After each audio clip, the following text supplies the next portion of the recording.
saya telah menandatangani PP nomor 11 yang mengatur kebijakan pemberian THR dan gaji ke-13 bagi aparatur negara.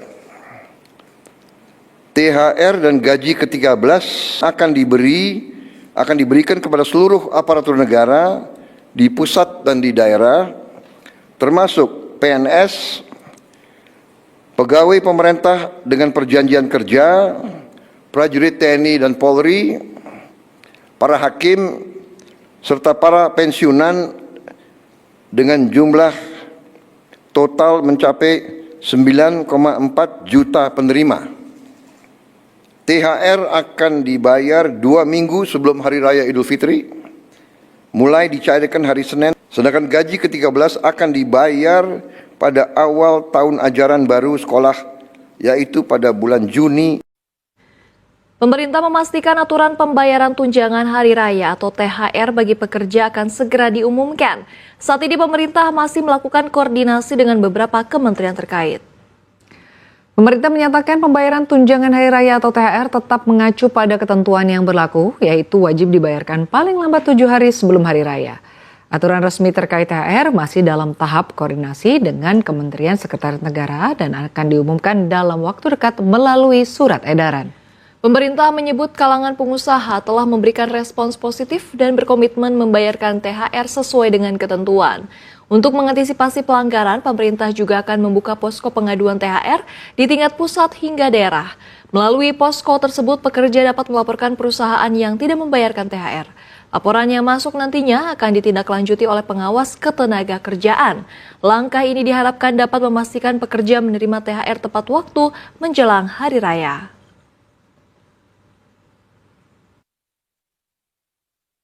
Kita sudah lakukan diskusi, alhamdulillah respons mereka baik, ya, mereka komitmen, ya, tinggal nanti dalam bentuk SE-nya ataupun nanti dalam bentuk launching-nya tadi kita masih tunggu, ya, koordinasi dengan Kementerian Setnek, nanti kita umumkan bersama insyaallah. Tentu dan malah kita tentu berharap lebih baik. Kemudian kami di sini akan mendirikan posko THR dan semua dinas kota, kabupaten, provinsi juga kita minta memiliki posko THR.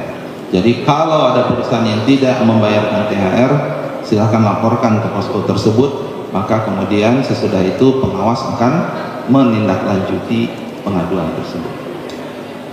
Sepertinya memang mekanismenya harus seperti ini tiap tahun, gitu ya. Jadi pasti akan ada laporan dan kemudian ya itulah fungsi pengawas untuk menindaklanjuti hasil laporan tersebut. Terkait usulan kenaikan gaji aparatur sipil negara termasuk pegawai negeri sipil PNS untuk tahun 2026. Dirjen Anggaran Kemenkeu Luki Alfirman mengatakan pihaknya baru menerima surat resmi dari Kementerian Pendayagunaan Aparatur Negara dan Reformasi Birokrasi Republik Indonesia (PAN-RB) dan saat ini masih melakukan kajian menyeluruh.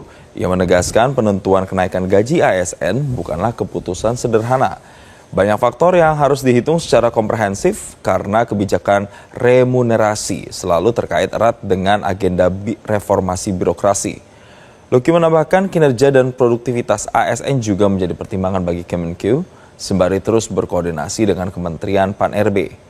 Sebagai catatan, rencana kenaikan gaji bagi para ASN termasuk Polri dan TNI juga sempat muncul lewat Peraturan Presiden Nomor 79 Tahun 2025 tentang pemutakhiran rencana kerja pemerintah atau RKP 2025. Dalam lampiran aturan tersebut tertulis adanya peningkatan kesejahteraan ASN melalui penaikan gaji yang meliputi guru, dosen tenaga, kesehatan, dan penyuluh TNI, Polri, dan pejabat negara.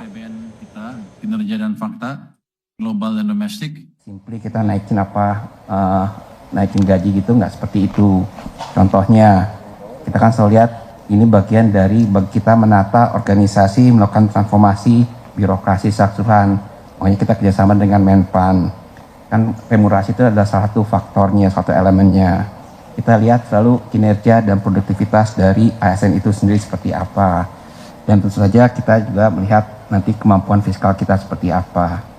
Jadi itu yang akan faktor yang mungkin kita pertimbangkan. Pemerintah Presiden Prabowo Subianto tengah merencanakan kenaikan gaji aparatur sipil negara, termasuk guru, dosen, tenaga kesehatan, penyuluh, serta TNI Polri, bahkan pejabat negara. Kenaikan gaji ini merupakan bagian dari pembaruan rencana kerja RKP tahun 2025 yang tertuang dalam Peraturan Presiden Nomor 79 Tahun 2025 yang berlaku sejak 30 Juni tahun ini. Akankah kenaikan gaji ini memicu kenaikan harga-harga? Lalu bagaimana dengan warga negara Indonesia lainnya yang bekerja di sektor swasta? Dan apakah kenaikan gaji ini telah sesuai di tengah pemerintah sedang melakukan penghematan anggaran?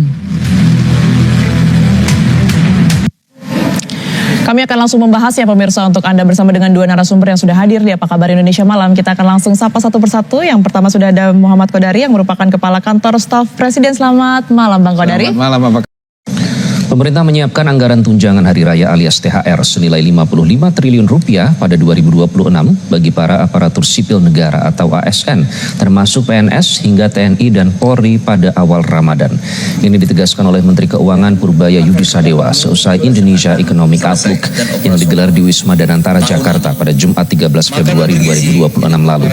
Sayangnya Purbaya belum bisa memastikan tanggalnya. Ketika ditanya besarannya, Purbaya menuturkan jumlahnya tidak terlalu besar. Namun dia mengaku lupa.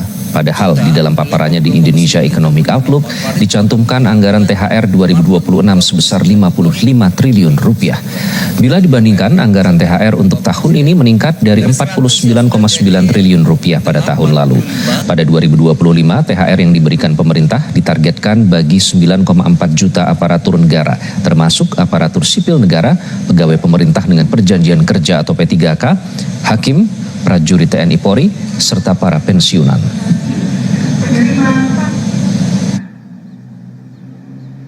Saya nggak tahu tanggal pastinya, tapi yang jelas di awal-awal puasa kita harapkan udah bisa kita salurkan. Nominalnya berapa Pak ini? Saya lupa. Cukup besar lah. Pemerintah menyiapkan anggaran tunjangan hari raya alias THR senilai 55 triliun rupiah pada 2026 bagi para aparatur sipil negara atau ASN, termasuk PNS hingga TNI dan Polri pada awal Ramadan. Hal ini ditegaskan oleh Menteri Keuangan Purbaya Yudi Sadewa seusai Indonesia Economic Outlook yang digelar di Wisma Danantara Jakarta pada hari Jumat. Sayangnya Purbaya belum bisa memastikan tanggalnya dan ketika ditanya besarannya, Purbaya menuturkan jumlahnya tidak terlalu besar. Namun, dia mengaku lupa padahal di dalam paparannya di Indonesia Economic Outlook dicantumkan anggaran THR 2026 sebesar 55 triliun rupiah. Bila dibandingkan, anggaran THR untuk tahun ini meningkat dari 49,9 triliun rupiah pada tahun lalu. Di 2025, THR yang diberikan pemerintah ditargetkan bagi 9,4 juta aparatur negara, termasuk aparatur sipil negara, pegawai pemerintah dengan perjanjian kerja atau P3K, hakim, prajurit TNI Polri, dan juga para pensiunan. Tanggal pastinya yang jelas di awal-awal puasa kita harapkan udah bisa kita salurkan. Nominalnya berapa Pak ini? Saya lupa. Cukup besar lah. Ini adalah pembahasan tentang hak-hak yang lahir dari puluhan tahun pengabdian, hak yang tidak datang dari belas kasihan siapapun, hak yang secara hukum melekat pada diri Bapak dan Ibu sebagai pensiunan. Saya ingin Bapak dan Ibu mendengarkan dari awal sampai akhir dengan hati yang tenang. Karena dalam urusan kebijakan publik, satu kalimat yang terpotong bisa mengubah makna, dan satu informasi yang tidak lengkap bisa menimbulkan kecemasan berbulan-bulan. Saya tidak ingin ada satupun dari Bapak dan Ibu yang hidup dalam kegelisahan hanya karena kesalahpahaman. Mari kita mulai dari sebuah kejujuran yang mungkin jarang diucapkan secara terbuka. Menjadi pensiunan bukanlah hal yang mudah. Banyak orang di luar sana membayangkan masa pensiun sebagai masa istirahat yang indah, waktu santai bersama keluarga tanpa tekanan pekerjaan. Tetapi bagi yang benar-benar menjalaninya, fase ini adalah transisi besar dalam hidup, perubahan drastis dari ritme yang teratur menuju hari-hari yang sunyi dari jadwal resmi. Selama puluhan tahun, Bapak dan Ibu terbiasa bangun pagi dengan tujuan yang jelas, mengenakan seragam dengan kebanggaan, berangkat kerja dengan tanggung jawab, menyelesaikan tugas dengan dedikasi. Ada target, ada atasan, ada rekan kerja, ada rutinitas, dan setiap awal bulan ada gaji yang masuk dengan nominal penuh, lengkap dengan tunjangan yang menyertainya.